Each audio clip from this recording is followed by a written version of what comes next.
Welcome to candle of physics academy. ഇവിടെ നമ്മൾ discuss ചെയ്യാനായിട്ട് പോകുന്നത് SN1 റിയാക്ഷൻസ് അല്ലെങ്കിൽ സബ്സ്റ്റിറ്റ്യൂഷൻ ന്യൂക്ലിയോഫിലിക് യൂണിമോളിക്കുലർ റിയാക്ഷൻ എങ്ങനെയാണ് എന്നുള്ളതിന്റെ ഡിസ്കഷനാണ്. ആർക്കെങ്കിലും നമ്മുടെ ഓൺലൈൻ നീറ്റ് കോച്ചിങ് ജോയിൻ ചെയ്യാൻ താല്പര്യമുണ്ടെന്നുണ്ടെങ്കിൽ കോഴ്സ് ഫീസും ഡീറ്റെയിൽസും അറിയുവാനായിട്ട് വാട്സ്ആപ്പ് ചെയ്യേണ്ട നമ്പർ +91 79 94 97 14 19. അപ്പൊ SN1 റിയാക്ഷൻസ് എങ്ങനെ ഈസി ആയി പഠിക്കാം എന്നുള്ളത് നമുക്ക് ഇവിടെ നോക്കാം.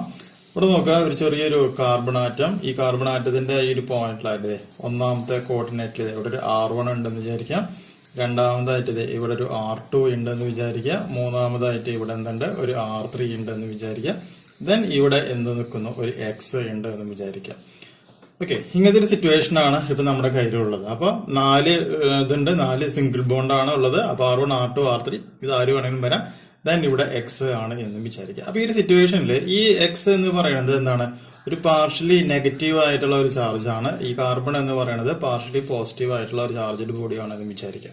ഇങ്ങനെയുള്ള സിറ്റുവേഷനിൽ ഈ നെഗറ്റീവ് X എന്ന് പറയുന്ന അല്ലെങ്കിൽ നെഗറ്റീവ് പാർഷ്യലി നെഗറ്റീവ് ആയിട്ടുള്ള Xനെ മാറ്റിയിട്ട് അതിനേക്കാളും റിയാക്ടിവിറ്റി കൂടുതലുള്ള എന്ത് വരണം, Y എന്ന് പറയുന്ന ഒരു നെഗറ്റീവ്ലി ചാർജഡ് ആയിട്ടുള്ള ഒരു ബോഡി ഇവിടെ കൊണ്ടുവന്ന് വെക്കണമെന്ന് വിചാരിക്കുക. അപ്പൊ വെക്കണമെന്നുണ്ടെങ്കിൽ ആദ്യം ഇദ്ദേഹത്തിനെ ഇവിടുന്ന് റീപ്ലേസ് ചെയ്യണം. റീപ്ലേസ് ചെയ്തതിന് ശേഷം എന്ത് സംഭവിക്കും, Y മൈനസ് അല്ലെങ്കിൽ Y നെഗറ്റീവ് എന്ന് പറയുന്ന കുറച്ചും കൂടി Xനേക്കാളും റിയാക്ടിവിറ്റി കൂടുതലുള്ള ആള് എന്ത് ചെയ്യുന്നു, ഇവിടെ വന്നിട്ട് സബ്സ്റ്റിറ്റ്യൂട്ട് ചെയ്യുകയാണ് എന്ന് വിചാരിക്കുക. അങ്ങനെ സബ്സ്റ്റിറ്റ്യൂട്ട് ചെയ്യുകയാണ് എന്നുണ്ടെങ്കിൽ കറസ്പോണ്ടിങ് റിയാക്ഷൻസിനെ പറയുന്ന പേരാണെന്ന് SN1 റിയാക്ഷൻസ് അല്ലെങ്കിൽ സബ്സ്റ്റിറ്റ്യൂഷൻ ന്യൂക്ലിയോഫിലിക് യൂണിമോളിക്കുലാർ റിയാക്ഷൻ എന്ന പേരിൽ അറിയപ്പെടുന്നത്. അപ്പൊ ആദ്യത്തെ സ്റ്റെപ്പിൽ എന്ത് സംഭവിക്കാന്ന് വെച്ച് കഴിഞ്ഞിട്ടുണ്ടെങ്കിൽ ഇപ്പൊ നമ്മൾ പറഞ്ഞ ഇതിന്റെ ഉള്ളിൽ നിന്നും ആര് പുറത്തേക്ക് പോകണം, X നെഗറ്റീവ് ആയിട്ടുള്ള X മൈനസ് ഡെൽറ്റ എന്ന് പറയുന്ന ഈ ഒരു സംഭവം പുറത്തേക്ക് പോവുകയാണ് ചെയ്യുന്നത്.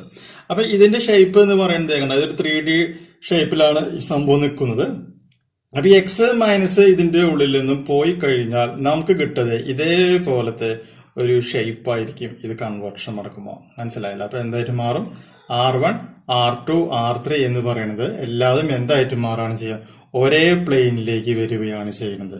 വളരെ ഇമ്പോർട്ടന്റ് ആയിട്ടൊരു പോയിന്റ് ആണ്. അപ്പൊ X മൈനസ് എന്നുള്ളത് പോയി കഴിഞ്ഞിട്ടുണ്ടെങ്കിൽ ഇതിന്റെ ഷേപ്പ് എന്ന് പറയുന്നത് എന്തായിട്ട് മാറും, ഒരേ പ്ലെയിനിലാണ് കാണപ്പെടുക. ഇതിപ്പോ എന്തല്ല, ഒരേ പ്ലെയിനിലല്ല, ഒരേ പ്ലെയിനിലായിരിക്കും. പിന്നെ ഈ ആംഗിളുകൾ എല്ലാം എന്ന് പറയുന്നത് എത്ര ഡിഗ്രി ആയിരിക്കും എന്നുള്ളത് മനസ്സിലാക്കുക, 120 ഡിഗ്രി ആയിരിക്കും എന്നുള്ളത് മനസ്സിലാക്കുക. ഇത് എന്ന് പറയുന്നത് ഈ സിറ്റുവേഷനിൽ sp2 ഹൈബ്രിഡൈസ്ഡ് സ്റ്റേറ്റിലായിരിക്കും എന്നുള്ളതും വളരെ പ്രധാനപ്പെട്ട ഒരു കണ്ടീഷൻ തന്നെയാണ്. sp2 ഹൈബ്രിഡൈസ്ഡ് സ്റ്റേറ്റിൽ ആയിരിക്കും എന്നുള്ളത് മനസ്സിലാക്കുക. മനസ്സിലായാല്? അപ്പൊ ഇതിൽ നിന്നും ആര് പോയി, റിയാക്ടിവിറ്റി Y എന്ന് പറയുന്നതിനേക്കാളും റിയാക്ടിവിറ്റി കുറവായിട്ടുള്ള X പോയി. പകരം എന്ത് സംഭവിക്കുന്നു, X പോയപ്പോൾ ഇതുപോലത്തെ ഒരു പ്ലെയിൻ സ്ട്രക്ചർ ഫോം ചെയ്യുന്നു. ഇനി ഇതിലേക്ക് ആരാണ് വരുന്നത്, Y എന്ന് പറയുന്ന പുതിയ ഒരു ആള് വരികയാണ് എന്ന് വിചാരിക്കുക. ഈ വരുന്ന സിറ്റുവേഷനിൽ 2 തരത്തിലായിരിക്കും ഇവിടെ വരവുണ്ടാവുക. 2 തരം എന്ന് പറയുകയാണെങ്കിൽ, ഒന്നില്ലെങ്കിൽ ഇതേണ്ട ഇവിടെ ഇദ്ദേഹം പോയല്ലോ, ഇദ്ദേഹം പോയ സ്ഥിതിക്ക് ഈ Yന് ഒന്നില്ലെങ്കിൽ നേരിട്ട് എവിടേക്ക് വരാം, ഇങ്ങനെ വരാം.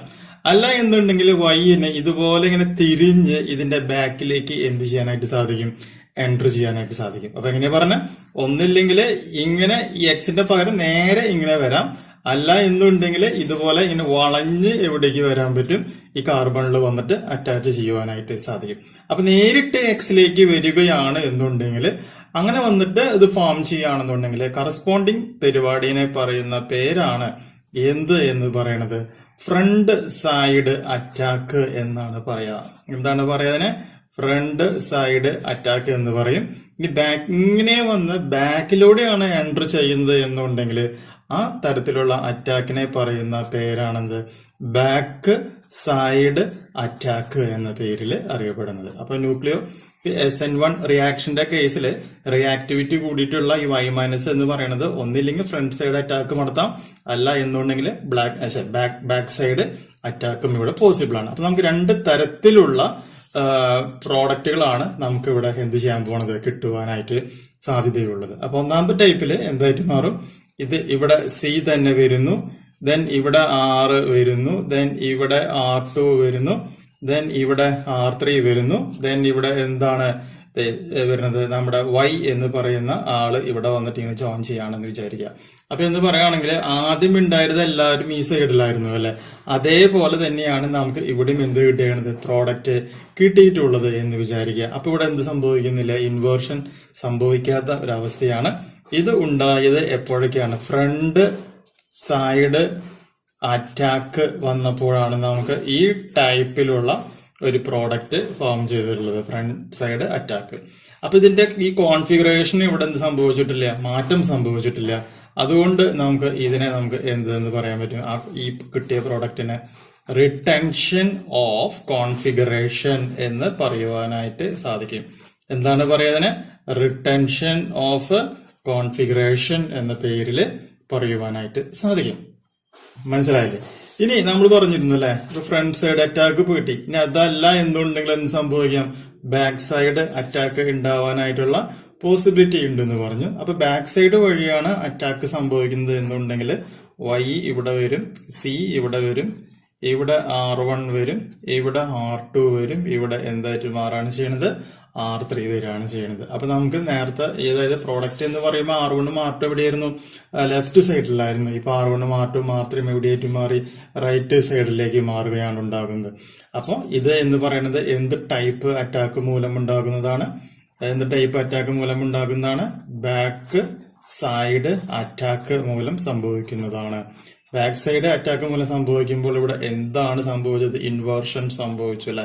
അപ്പൊ നമുക്ക് കിട്ടിയ കോൺഫിഗറേഷനെ നമുക്ക് എന്ത് പറയാൻ പറ്റും, ഇൻവേർഷൻ ഓഫ് കോൺഫിഗറേഷൻ എന്ന പേരിൽ റെപ്രസെന്റ് ചെയ്യാൻ പറ്റും. എന്താണ് പറയുന്നത്, ഇൻവേർഷൻ ഓഫ് കോൺഫിഗറേഷൻ എന്ന് പറയാം. ഈ പ്രോസസ്സിന് വേറൊരു പേരും കൂടിയും പറയും, പേര് പഠിച്ചിരിക്കുക, വാൾഡൻ ഇൻവേർഷൻ എന്ന പേരിലാണ് അറിയപ്പെടുന്നത്. എന്താണ് പറയാ, വാൾഡൻ ഇൻവേർഷൻ എന്ന പേരിൽ അറിയപ്പെടുന്നത്. അപ്പൊ 50% റിട്ടൻഷൻ ഓഫ് കോൺഫിഗറേഷൻ അല്ലെ, 50% എന്തുണ്ടാകുന്നു, റിട്ടൻഷൻ ഓഫ് കോൺഫിഗറേഷൻ സംഭവിക്കുന്നു. 50% എന്തായിട്ട് മാറാണ് ചെയ്യുന്നത്, ഇൻവേർഷൻ ഓഫ് കോൺഫിഗറേഷൻ സംഭവിക്കുന്നു. ഇൻവേർഷൻ ഓഫ് കോൺഫിഗറേഷനെ പറയുന്ന മറ്റൊരു പേരാണെന്ത്, വാൾഡൻ റിയാക്ഷൻ എന്ന് പറയുന്നത്. അപ്പൊ ഒരു ഗിവൺ സൊല്യൂഷനിൽ നിന്ന് തന്നെ നമുക്ക് എന്ത് കിട്ടി, ഒരേ സമയം റിട്ടൻഷൻ ഓഫ് കോൺഫിഗറേഷൻ ഉള്ളതും ഇൻവേർഷൻ ഓഫ് കോൺഫിഗറേഷനും ഉള്ളതുമായിട്ടുള്ള റിസൾട്ട് കിട്ടുകയാണ് ചെയ്യുന്നത്. അപ്പൊ അത് രണ്ടും എന്ത് തന്നെയായിരിക്കും, ഈക്വി മോളിക്കുലാർ ആയിട്ടുള്ള റിസൾട്ട് ആയിരിക്കും നമുക്കിവിടെ കിട്ടുക അല്ലെ. എന്താണ് കിട്ടുക, നമുക്ക് തന്നെ ഈക്വി മോളിക്കുലാർ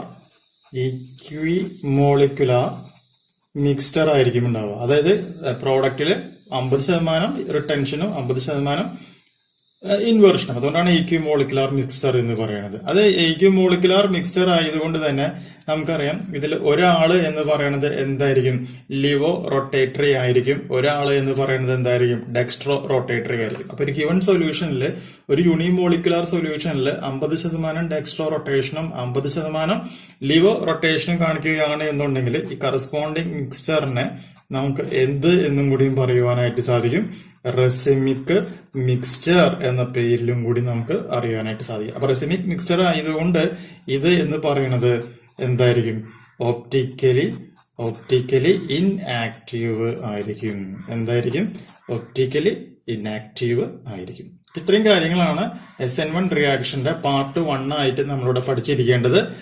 ഇതിനി കുറച്ചും കൂടി അതിന്റെ പ്രോപ്പർട്ടീസ് നമ്മൾ എക്സ്പ്ലെയിൻ ചെയ്യാം. 2-3 പ്രോപ്പർട്ടീസും കൂടി ഉണ്ട്, അതും കൂടി നോക്കാം. ദാറ്റ് ഈസ്, ഇതാണ് ഉദ്ദേശിക്കുന്നത്. This reaction occurs in 2 steps.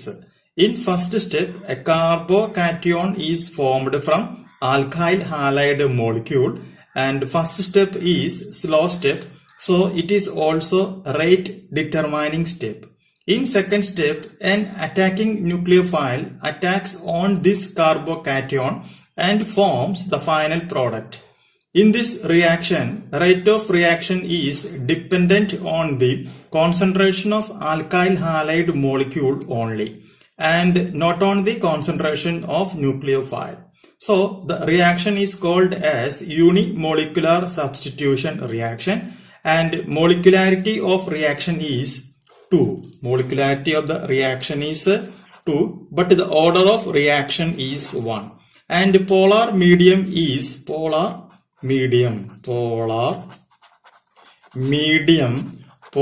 medium is necessary for this process. Polar necessary for this reaction. And the reactivity of alkyl halide in SN1 reaction is 3 degree, 2 degree and 1 degree. Okay, അപ്പൊ ഇത്രയും കാര്യങ്ങളാണ് SN1 റിയാക്ഷനുമായി ബന്ധപ്പെട്ട് അറിഞ്ഞിരിക്കേണ്ടത്. അവിടെ ഒരു polar medium ഉണ്ടാകും എന്നുള്ളത് കാര്യം പ്രത്യേകം ഓർത്തിരിക്കുക. വളരെ പ്രധാനപ്പെട്ട ഒരു പോയിന്റ് ആണ് പോളാർ മീഡിയം എന്ന് പറയുന്നത്. അപ്പൊ ഈ പോളാർ മീഡിയം എന്ന് പറയുമ്പോൾ അതിന് എക്സാമ്പിൾ ആയിട്ട് H2O, OH മൈനസ് എന്നൊക്കെ പറയാം.